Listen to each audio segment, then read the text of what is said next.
Hello friends, नमस्ते। मैं हूं पुष्पा रियल ब्लॉग चैनल में आप सभी फ्रेंड्स का एक बार फिर से मैं बहुत बहुत स्वागत करती हूं। कैसी हैं आप सभी? आशा करती हूं सभी ऑल फ्रेंड्स अच्छे होंगी। मैं भी ठीक हूं। लास्ट ब्लॉग जहां से मैंने एंड किया था, मतलब शाम को हम मंदिर जाने के लिए बिल्कुल रेडी हो गए थे।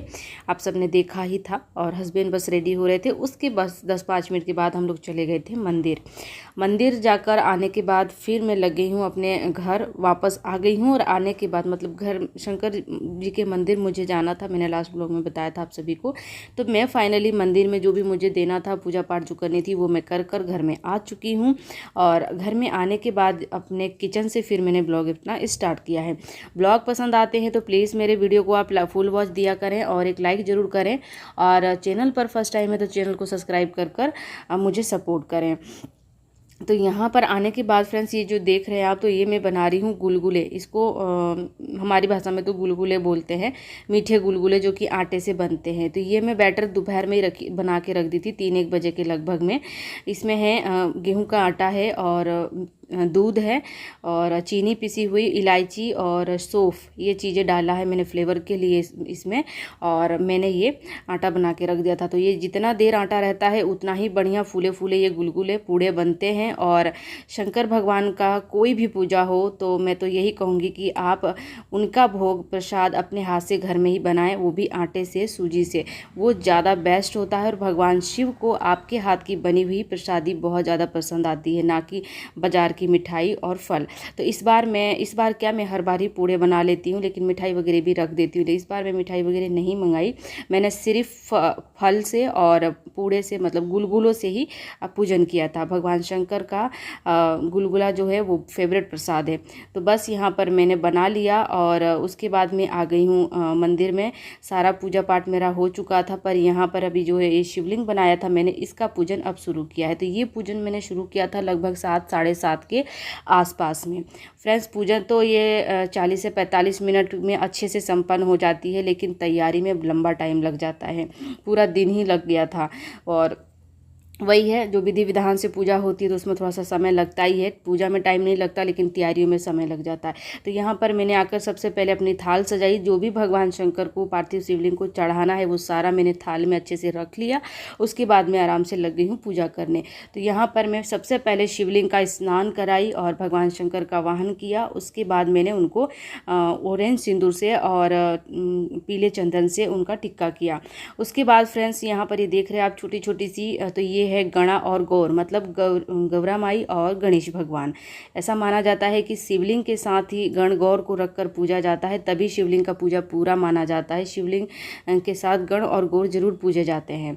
तो यहाँ पर मैंने जो सुपारी होती है ना, सुपारी में कलेवा लपेट कर गणा और गौर बनाए थे। कई लोग गोबर से भी गण गौर बना लेते हैं, तो सुपारी से भी बनते हैं और गोबर से भी बनते हैं। तो मैंने सुपारी से गणेश और गौरी माँ बना लिए थे। और सबसे फिर पहले माना जाता है कि भगवान शिव की यदि आपको पूजा सफल करनी है, प्रसन्न करना है शंकर भगवान को, तो गणेश और पार्वती को, गणेश और गौर को बुलाकर आप उनको पहले पूजा करें, उसके बाद भगवान शिव की शिवलिंग को पूजें। तो वैसे ही फिर मैं पूरी कोशिश करती हूँ फ्रेंड्स, जितना मैंने अपने बड़ों से, अपने बुजुर्गों से देखा है, सीखा है, मैं उसी तरीके से, उसी नियम से, परदेश में भले हूँ, अकेले हूँ, कोई दिखाने वाला, कोई बताने वाला, कोई समझाने वाला नहीं है, लेकिन मैं पूरा नियम दिमाग में याद कर आराम से पूजा विधि करती हूँ। तो यहाँ पर गौरी गणेश का मैंने पहले पूजा किया और उन भगवान से प्रार्थना करी कि हे गौरा पार्वती, हे गणेश भगवान, मेरे शंकर भगवान की पूजा आज मैं तीज के अवसर पर कर रही हूँ, मेरी पूजा सफल कराना। उसके बाद फिर मैंने भगवान शंकर का पूजन किया। तो यहाँ पर इनको मैंने पंचामृत स्नान भी कराया, वो मैं क्लिप नहीं दिखा पाई हूँ शायद आप लोगों को, क्योंकि मेरा ब्लॉग ये बहुत लंबा हो रहा था, तो इसको मैंने बहुत एडिटिंग किया है फ्रेंड्स। तो फिर उसके बाद फिर मैंने पंचामृत से स्नान कराकर, और जितना भी भगवान शिव को प्रिय होता है, जैसे मूंग के दाने हो गए, चावल हो गए, मिश्री हो गई, मतलब अक्षत, और रोली, मोली, गुलाल, अबीर, शहद सब मैंने भगवान शिव की पार्थिव शिवलिंग जो मैंने बनाई थी उस पर मैंने चढ़ाया। कलेवा देकर, उनको वस्त्र देकर, मतलब जनेऊ बोलते हैं, तो वो जनेऊ में नहीं ला पाई थी, भूल गई थी, तो मैंने कलेवे के रूप में, कलेवे को ही जनेऊ के रूप में भगवान को चढ़ाकर वस्त्र दे दिया। उसके बाद बेलपत्र, जो भी भगवान शिव को बेलपत्र, शमी पत्र, आक का फूल, बहुत कुछ, सब आप सबको भी पता है ये सब चीज़ें चढ़ती है भगवान को, तो ये सब पत्ते वगैरह, तो ये सारे फिर मैंने चढ़ाकर भगवान को, शंकर जी को, और धूप बाती देकर प्रणाम किया। और उसके बाद जो भी मैंने मीठे का भोग बनाया था वो चढ़ाया, फल चढ़ाए। तो फाइनली इस वक्त मेरा जो है पार्थिव शिवलिंग जो मैंने बनाया था उसका पूजन संपन्न हो गया है। और उसके बाद जो है पटे के साथ में हम तस्वीर भी रखते हैं शिव पार्वती गणेश की, तो उसकी पूजा करी सिंपल तरीके से, चुन्नी उड़ाकर और बेलपत्र देकर, और जो भी सुहाग का सामान हम रखते हैं वो फिर अगले दिन हम दान कर देते हैं, तो वो सामान भी अपने आप छू कर और फिर माता रानी को के चरणों में सुहाग के तौर पर रख दी जाती है। और अच्छे से सिंदूर वगैरह से मांग भर दी जाती है माता की भी और शिव पार्वती की। और उसके बाद फ्रेंड्स मैंने सुन ली कथा, तो कथा भी मैंने आंचल में बेलपत्र, दक्षिणा और अक्षत के साथ, दूब के साथ कथा सुनी। और कथा जब संपन्न हो गई तो मैं अभी कर रही हूँ फ्रेंड्स आरती। तो कुछ इस तरीके से मेरे यहाँ तीज का व्रत किया जाता है। और ये सारी पूजा विधि जो इतना भी मैं कर रही हूँ ना फ्रेंड्स, ये मैं सीधे हाथ से कर रही हूँ, ये मत सोचिएगा कि मैं उल्टे हाथ से कर रही हूँ। मेरा कैमरा जो है वो आगे का ज़्यादा अच्छे से मतलब कैप्चर करता है, फ्रंट कैमरा, बैक कैमरा मेरा थोड़ा ना ख़राब हो गया, वो क्लियर नहीं दिखाता है, तो इस वजह से मेरा ना थोड़ा सा ऐसा लगता है कि मैं उल्टे हाथ से सारे काम कर रही हूँ। तो यहाँ पर कपूर के द्वारा फ्रेंड्स आरती की जाती है। और ये चौके पे बैठने के बाद 3 पहर आरती होती है, जिस समय आपने बिठाए, जैसे अभी मैंने शाम के 7 बजे कर ली, फिर रात के 12 बजे, फिर सुबह में। तो यहाँ पर मैं प्रणाम कर भगवान से अपने भूल चूक की क्षमा मांग लूँगी। हम बालक हैं और मनुष्य योनि में है, गलती हो ही जाती है, तो पूजा के बाद क्षमा मांगे। और उसके बाद कोई क्लिप नहीं है फ्रेंड्स, उसके बाद मैं सीधे मिल रही हूँ आप सभी से सुबह में। तो यहाँ से अब हो जाता है मेरा पारण विधि शुरू। तो अभी लगभग सुबह के 6, साढ़े 6 का समय हो रहा है। और पारण विधि में भी ये होता है कि सबसे पहले आप उठकर स्नान वगैरह करो। स्नान कर दातुन कर मैं यहाँ पर आ चुकी हूँ साफ़ सुथरे वस्त्र पहनकर। और किचन वगैरह मेरे हस्बैंड ने साफ़ कर दी थी। मेरे हस्बैंड ना तीज व्रत थोड़ा कठिन होता है और लंबा होता है और काम इसमें बहुत होता है, तो मेरे हस्बैंड बहुत हेल्प कर देते हैं यदि वो घर में हैं तो अभी वो ड्यूटी, वैसे वो व्रत वाले दिन भी गए थे और व्रत जिस दिन पारण था, मतलब आज पारण है तो आज भी गए थे। लेकिन वही है कि जब वो होते हैं उस समय में तो वो हेल्प कर देते हैं। तो उन्होंने किचन वगैरह सारी साफ़ सुथरी कर दी थी, जो 1-2 बर्तन वगैरह थे वो सब साफ़ कर दिए थे, ताकि मैं जब अपना प्रसाद वगैरह बनाऊँ मतलब व्रत का, तो मुझे टाइम ना लगे। फिर मैं फटाफट से नहा धोकर मैंने पानी गर्म किया और चाय बनाई सबसे पहले, और मैं लेकर बैठ गई हूँ पारण के लिए। इससे पहले मैंने ज्योत प्रज्वलित करी, अपने घर के मंदिर में पूजा करी, सूर्य देवता को जल दिया, तुलसा जी की पूजा करी, और उसके बाद तसल्ली से बैठकर पारण किया जाता है फ्रेंड्स, इतना पूजा वगैरह करने के बाद। तो यहाँ पर मेरे यहाँ पारण कैसे किया जाता है ये मैं दिखा रही हूँ आप सभी को। तो यहाँ पर आराम से चाय और पानी लेकर तसल्ली से बैठ जाया जाता है पूजा वगैरह करने के बाद। और सबसे पहले माता रानी को, माँ पार्वती को, जितना भी रात में मैंने सुहाग का सामान चढ़ाया था उसमें से माता का श्रृंगार किया जाता है।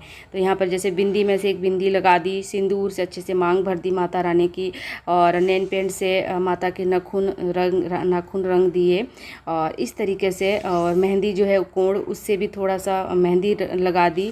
तो इस तरीके से जो सामान वहाँ चढ़ा है उसी से माता का श्रृंगार हो जाता है। और ये देखिए मैं अभी माता रानी को नेल पेंट लगा रही हूँ ना।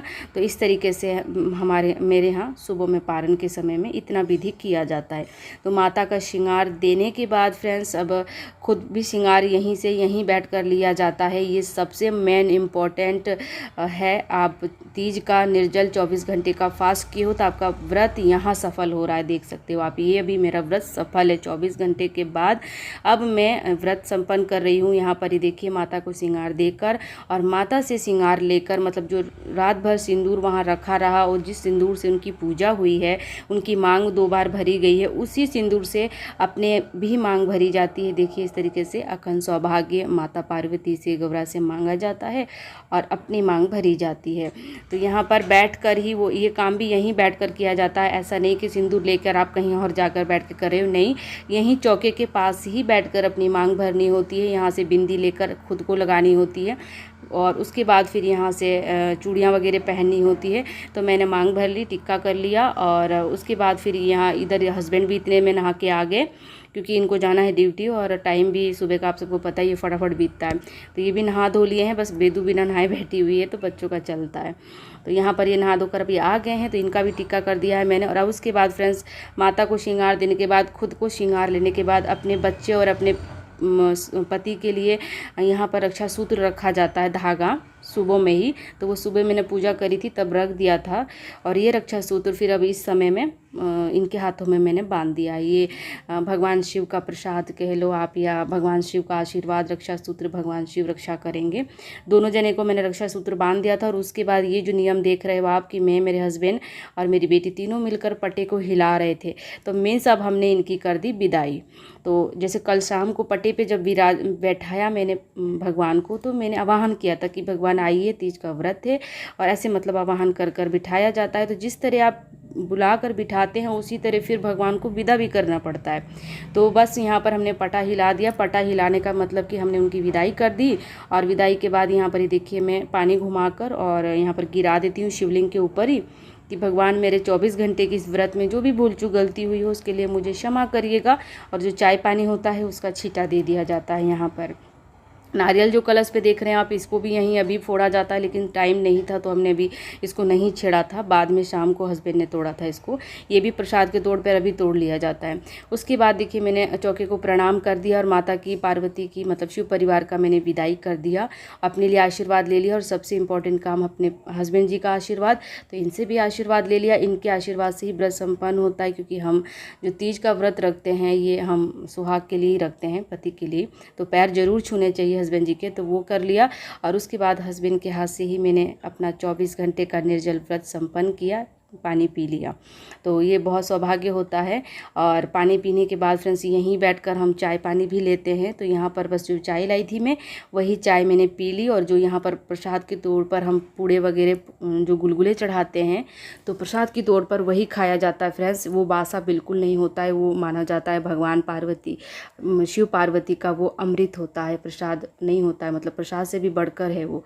तो वही खाकर और चाय पीकर हम लोग व्रत खोलते हैं। और उसके बाद फ्रेंड्स, मैं आ गई किचन में। जब मैं चाय बनाने आई थी तभी मैं मूंग की दाल को डायरेक्ट तड़का देकर चली गई थी, मतलब डायरेक्ट मसाला पकाकर कुकर में, और मैं दाल धोकर डाल के चली गई थी कि मैं पूजा पाठ करूँगी जब तक दाल हो जाएगी। और हस्बैंड ने चावल धो के डाल दिए थे, तो इधर मेरा चावल बन रहा है, और उन्होंने भिंडी धो के रख दी थी, तो अब मैं जो है भिंडी काट रही हूँ। तो बिल्कुल सिंपल सादा खाना हम पारन में बनाते हैं। पकौड़े वगैरह भी बनते, पर मैं नहीं बनाई थी क्योंकि इनको ड्यूटी जाना था और सुबह सुबह इतना सारा नहीं हो पाता है। तो सिंपल खाना मैंने पारन वाले दिन बनाया था। सिंपल दाल थी, मूंग की दाल बहुत शुभ मानी जाती है, तो मूंग की दाल और राइस, चावल और भिंडी भुजिया मैंने बनाई थी। लहसुन प्याज बिल्कुल यूज़ नहीं किया था, सिंपल खाना बना था। व्रत खोलना है तो सिंपल बनाया था। यहाँ पर हस्बैंड चावल चेक कर रहे थे कि हुआ है कि नहीं हुआ है, तो क्योंकि चावल जब वो रखते हैं तो चेक ही करते हैं, और परफेक्ट बनता है उनका चावल ना, मतलब जब वो रखते हैं। मेरे हाथ से तो जैसा कभी ढीला हो गया या कभी थोड़ा सा टाइट हो गया, लेकिन वो परफेक्ट चावल बनाते हैं। तो यहाँ पर ही देखिए, हम दोनों की थाली लग गई है। और ये था मेरा पारन ब्लॉग। मैंने अपने ससुराल और मायके के रीति और रिवाज के साथ अपने तीज व्रत को अच्छे से संपन्न किया, फुल एनर्जी के साथ। भगवान की कृपा रही मुझ पर, मैंने बहुत अच्छे से व्रत को संपन्न किया है, कोई प्रॉब्लम मुझे नहीं हुई है। और अब चलते हैं पारन करने। और ये ब्लॉग कैसा लगा ज़रूर बताइएगा। मिलती हूँ अच्छे से ब्लॉग के साथ, तब तक बाय बाय।